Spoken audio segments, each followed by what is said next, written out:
It's a little late for tears, isn't it, Barbara? Even though you didn't know it was going to happen today, you've still had your whole life to prepare for it. Of course, you've gotten into the habit of not being prepared. And now it's a little late, isn't it?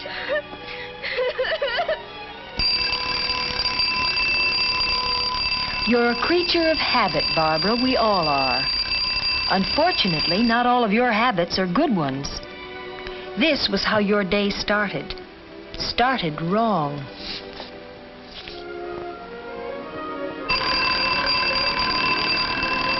Your neighbor, Helen, is a creature of habit, too. But she got up when the alarm went off. Because, Barbara, that's what she really had in mind when she said it.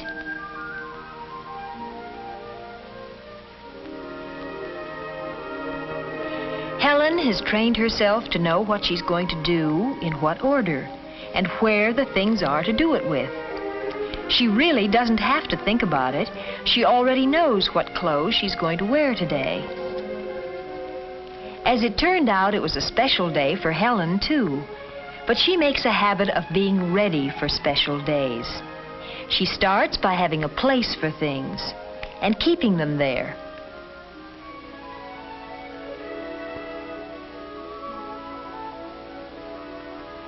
She uses taste in selecting her clothes. But more than that, she keeps them clean and mended. And she's able to match the right skirt with the right sweater.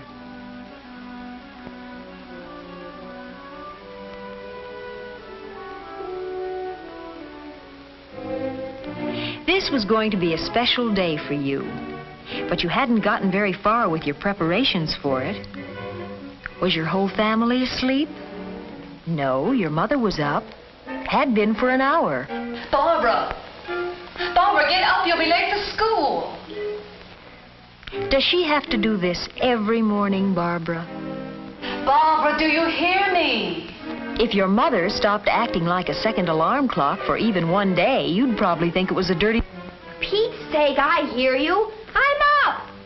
You didn't seem at all appreciative. Even if you're not really well-mannered, you could make a habit of being civil. And you weren't really up when your mother called you. Little lies are such a firm foundation for big ones. You started your day with no plan at all. Looking for your hairbrush? Can't remember where you left it?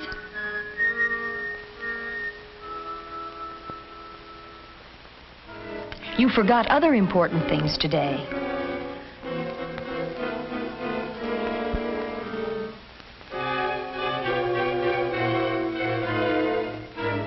You meant to fix that collar, but you've gotten into the habit of putting things off.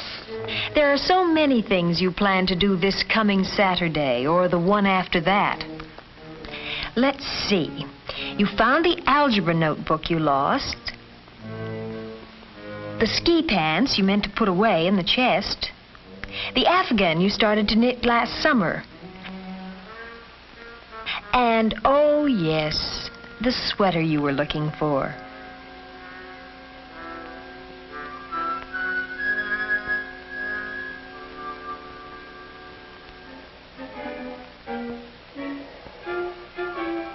You decided to cover the spots on your sweater with a scarf. You often do that. But you can't forget that the spots are there. If you had a habit plan for your mornings, you might get off to a decent start someday. Helen has a habit plan, and it includes a healthy breakfast and a pleasant word with her parents. All three always enjoyed Mr. Elliott's comments on the news. It was time to get started for office and school. Helen's dad would drop her on the way downtown. And who could ask for a nicer way to go to school?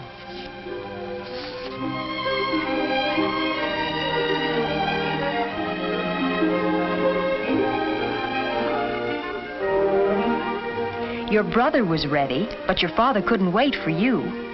Or you could have driven to school with him. He used to enjoy that drive, too.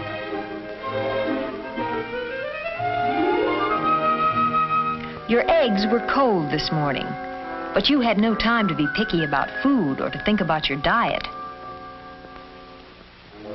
No time for milk or even to say good morning. No time for manners. You made a pretty picture with your rumpled skirt, your spotted sweater, and your hair in a tizzy. As usual, all your neighbors knew how late it was when you went by at your regular dog trot. You were late for school this morning, but then you're almost always late, and you're guilty about it. More so because your lateness is habitual. You're in a rut with a bad habit, and the longer you stick with the habit, the deeper the rut gets. When you saw Helen, you suddenly felt envious. But more than that, you felt a distaste for your sloppy ways. And you knew you could do something about them if only... That wasn't a happy thought, was it? Or do you always drum with your fingers?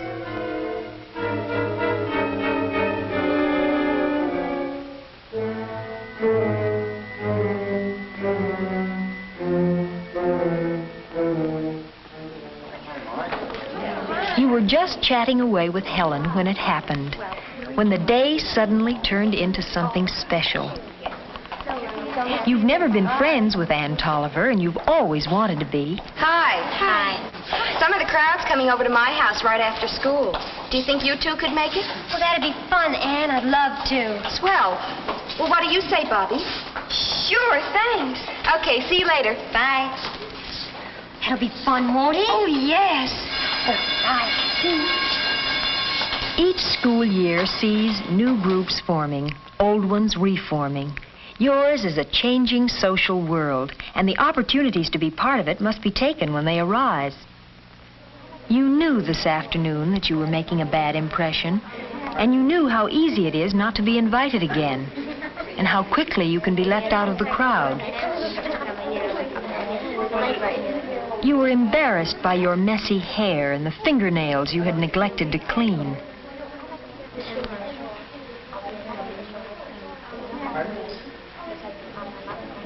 You worried about the spots on your sweater, Barbara. But what really showed up were your habits. You didn't find it very pleasant comparing yourself with the others. What? I said, what do you think? You weren't listening. You seldom do. It's a habit of yours. I guess I don't know much about it. They were talking about a popular book. All your friends were interested, but you never got into the habit of reading books. The whole problem was that Claudia wanted to be free to do all the things she'd never been allowed to do. Well, that was her whole reason for leaving her family. And then she married back to the same kind of lying. Well, that's why I think the book's stupid. Why couldn't she have seen... No, you added nothing to that conversation. The trouble with me is getting started. I always have to force myself to do new things. I'm the same way. I didn't even want to go to my first concert because I thought it would be too long-haired. Oh, but the music is wonderful. I'm going to go to the whole series. My mother had to drag me to the museum. But they have a wonderful costume exhibit there. I got an idea for a new dress. Oh, what kind? You've never taken an interest in music or politics or art. We always go to the beach. Every year we take a cottage at Esp. You've only been once. There's wonderful swimming and lots of boys. It's quiet where we go. And there are tennis courts at the hotels, too, and dances every weekend. It sounds grand. And it's just a short way to the city. You couldn't help interrupting, could you?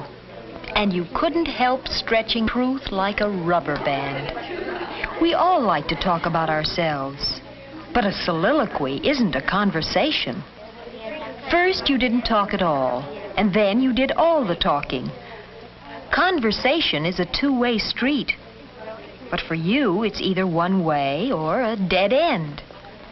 Goodbye. I hope you had a very nice day. Thank you, I did. Bye. See you tomorrow. Goodbye, Barbara. I hope you enjoyed yourself. Oh, thank you. Bye. In all society, at all ages, we know that people are going to talk about other people. Unfortunately, our faults are often more discussed than our good points. And sometimes our good points are completely hidden by our faults. But perhaps worst of all is our own disappointment in ourselves and the remarks we imagine our friends are making about us. Gee, I think dirty fingernails are horrible. Maybe she felt shy. A spotted sweater isn't shyness. And bad manners are still bad manners no matter what you call them.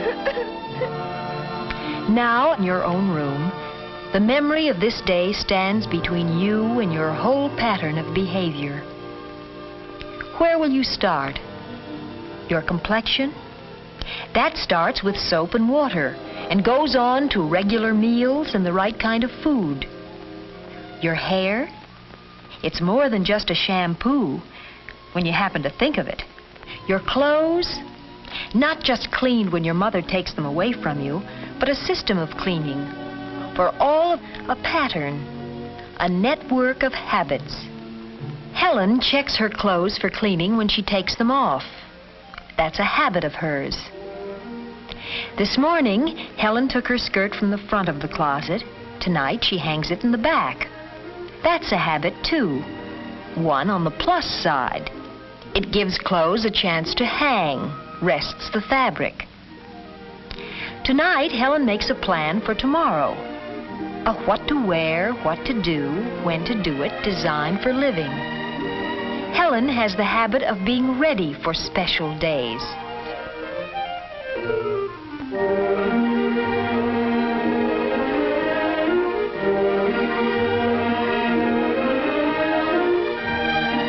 Good habits save time and energy and give us greater freedom to do those extra things we want to do.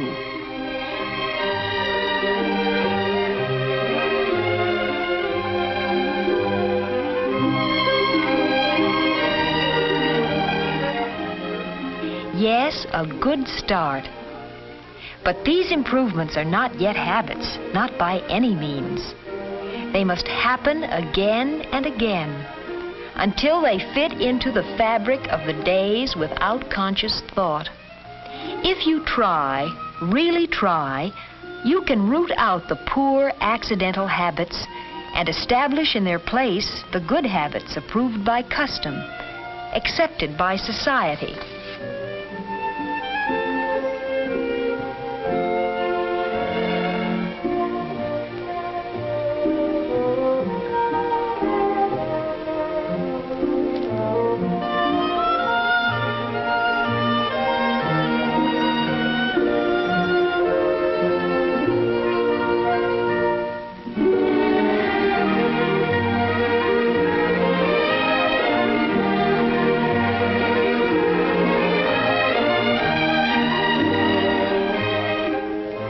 Across the street, Helen's light goes out.